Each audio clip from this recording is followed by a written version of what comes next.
सबसे बढ़िया पलायन का मुद्दा है।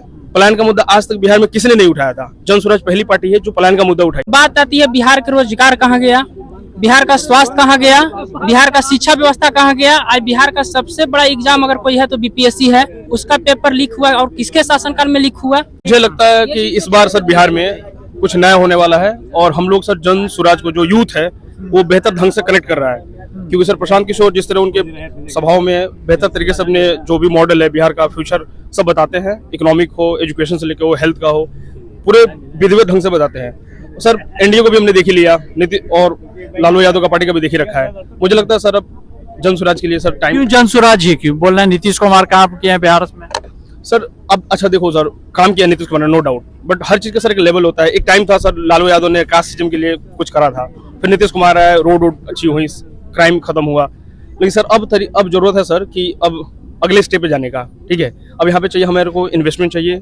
यहीं पे रोजगार चाहिए बिहार में। सर हम सब माइग्रेंट हैं, ज्यादातर लोग माइग्रेंट के सर बच्चे हैं, तो अब सर हमें यहीं पे चाहिए, बिहार में ही रोजगार चाहिए। हम बिहार में ही प्रतिष्ठा से अपना जीवन यापन करना चाहते हैं, यहीं पे पढ़ाई, यहीं पे रोजगार, यहीं पे शिक्षा, हर चीज यहीं पे चाहिए। लेकिन बहुत ऐसी पार्टी घोषणा करती है इलेक्शन से पहले, वही चीज प्रशांत किशोर भी करेंगे क्या? तो सर जो जैसे 10 से 15 हजार की युवाओं के लिए रोजगार पलायन की बात कर रहे हैं, बाद में मुकर जाएंगे। सर वो अब क्या होगा वो तो बात की बात है। सर दिल्ली में भी तो केजरीवाल सर आए थे, वहाँ पे शिक्षा के लिए और रोजगार के लिए वहाँ पे काम किया था सर। वहाँ पे दिल्ली के स्कूल से जाकर देखो, बहुत अच्छे स्कूल्स हो गए हैं वहाँ। तो सर इनको भी एक मौका देना चाहिए। एनडीए का हमने सर देख लिया, इतना टाइम से एनडीए है, कुछ खास हो नहीं रहा सर, स्टेग्नेशन आ सका है बिहार में। मुझे लगता है सर अब जन स्वराज, क्योंकि जन स्वराज में सर प्रशांत किशोर जब भी बात करते हैं, आप देखना वो पॉइंट टू डिटेल हर बात को बताते हैं। वो कि हम जैसे स्कूल में उन्होंने बताया कि स्कूल में गवर्नमेंट जो बिहार सरकार है वो हर स्कूल में एक बच्चे पे 630-35 रुपए खर्च करती है। ठीक है, उन्होंने बताया कि हम हर डिस्ट्रिक्ट में एक मॉडल स्कूल खोलेंगे और मॉडल स्कूल में बच्चों को पढ़ाएंगे। विकास करना पड़ेगा सर, और जन स्वराज एक नई सोच लेके आई है। और मुझे लगता है सर हम लोग जो यूथ है ना, जो कि ज्यादा परसेंटेज है बिहार में, अगर यूथ सारा एक तरफा होकर वोट कर दे, और खासकर बीपीएससी के जो प्रोटेस्ट हुआ था बीपीएससी पेपर लीक के खिलाफ, उसमें सर वो जन स्वराज जो वो है प्रशांत किशोर, वो हीरो बन चुके हैं पहले से ही सर। तो जन स्वराज के जो आइडिया है उसके मैनिफेस्टो से हम यूथ ना बहुत बेहतर तरीके से कनेक्ट हो पाए हैं। तो मुझे लगता है सर यूथ का तो एटलीस्ट रुझान जन स्वराज की तरफ है। लेकिन बहुत ऐसे नेता बोलते हैं कि प्रशांत किशोर कभी इंडिया अलायंस की बी टीम है तो कभी एनडीए की बी टीम है। सबसे ज्यादा अटैक जन स्वराज सर एनडीए पे ही करती है, सबसे ज्यादा मोदी पे करती है। आप देखो उनके जो क्या कहीं मोतिहारी में गए थे, क्या बोलने वाले वो भी बता दिया। सबसे ज्यादा अटैक भाजपा पे ही कर रहे हैं, तो आप ये कैसे बोल सकते हैं? ठीक है, तो सर जन स्वराज, मुझे लगता है हम सबको मिलके जन स्वराज का हाथ मजबूत करना चाहिए और उनको आगे बढ़ाना चाहिए। किन मुद्दे पे आप लोग जन स्वराज हो चुके हैं? सर सबसे बढ़िया पलायन का मुद्दा है।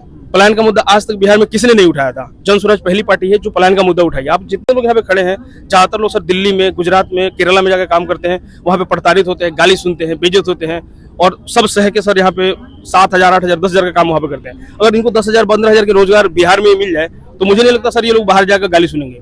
तो सर जन स्वराज इसपे एटलीस्ट कह रही है, एक बार मौका दे के देखते हैं, क्या पता कुछ कर जाए, इन्वेस्टमेंट ले आए, यहाँ पे फैक्ट्री खुले, रोजगार खुले। सारी सर फैक्ट्री खुल रही है गुजरात में, और लेबर का ट्रेन सर बिहार में शुरू हो रहा है कि यहाँ से फ्री का लेबर ले आके बिहार में सर ले जाओ। लेकिन जब प्रशांत किशोर मोदी जी के साथ काम थे, नीतीश कुमार के साथ भी इस तरह है, बहुत ऐसी जगह पार्टी के साथ, तो बिहार का क्यों नहीं सोचा, अभी क्यों सोचा? सर उस टाइम पे प्रशांत किशोर का रोल कुछ और था।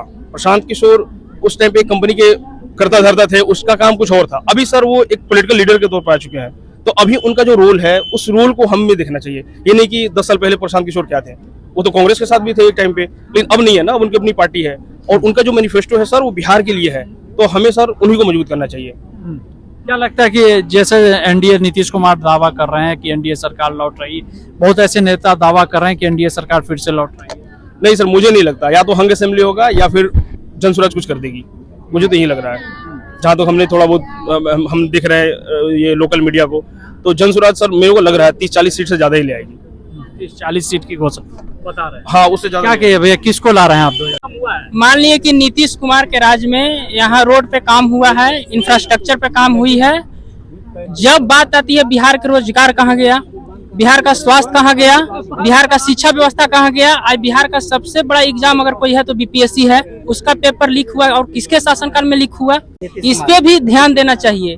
ये नहीं कि बड़ा बड़ा पुल देख रहे, नहीं, आदमी को रोजगार देखिए। आज यहाँ गया जी में हमारे देश के प्रधानमंत्री आए, वो कितने रोजगार की बात किए यहाँ, और जस्ट 2 दिन के बाद गुजरात में गए, वहाँ का भाषण सुनिए और यहाँ का भाषण सुनिए। तो सुन लीजिए, नीतीश कुमार विकास पुरुष है मान लिए, और कहने का मतलब है कि अगर हमारी गाड़ी का 15 साल हो जाती है तो उससे सरकार फिटनेस रद्द कर देती है कि आप 15 साल हो गए, आप मतलब इसका कोई ये नहीं है। तो हमारे सरकार को भी जो है चेंज करना चाहिए। और देखिए नीतीश कुमार विकास पुरुष हैं, काम किए हैं, मगर उन इस मुद्दे पे फेल हैं जहां बात आती है स्वास्थ्य पे। देख रहे हैं कि बड़ा बड़ा हॉस्पिटल में जो है क्राइम हो रहा है। लेकिन लास्ट का 3 पेज निकाल के हर एक दिन देखिए, आपको जो है रिजल्ट दिख तो किसको लाना चाह रहे हैं 2025? देखिए हमें पार्टी से कोई मतलब देखिए पीछे का आप मत जाइए, आप आगे का जाइए। अभी से गांधी मैदान जो था पटना का, जुआड़ियों के नाम से जाना जाता था, जादूगर के नाम से जाना जाता है, मगर आज वही गांधी मैदान रोजगार के नाम से जाना जाता कि नीतीश कुमार बिहार को चमकाए हैं। है। अरे डिप्टी सीएम तो सम्राट चौधरी भी हैं, तो काहे ना नीतीश कुमार के हाथ से नियुक्ति पत्र बंटवा दे रहे हैं, यही तो करना है हमारा। वो भी अब डिप्टी सीएम है ना, विजय कुमार सिन्हा जी हुए, स्वर्गीय सुशील कुमार मोदी जी हुए, बहुत सारा 5 रेणु देवी 5 उप मुख्यमंत्री थे, तो क्यों नहीं नियुक्ति पत्र बंटवा दिए। सबसे पहले काम अगर कोई नियुक्ति पत्र की जहाँ तक बात आती है, नीतीश कुमार के सरकार में उन्हीं के हाथ से नियुक्ति पत्र बंटवा दिया। उसका तो सारा काम विकास का काम एनडीए किया है, तो किसको लाया जाएगा? जो बिहार को विनाश किया उसको हम लोग ला के बैठावे। आज 20 साल से हमको उसको क्यों बैठाना पड़ रहा है बार बार एक ही आदमी को? क्योंकि वो विकास कर रहा है, जनता क्यों हटाएगा उसको?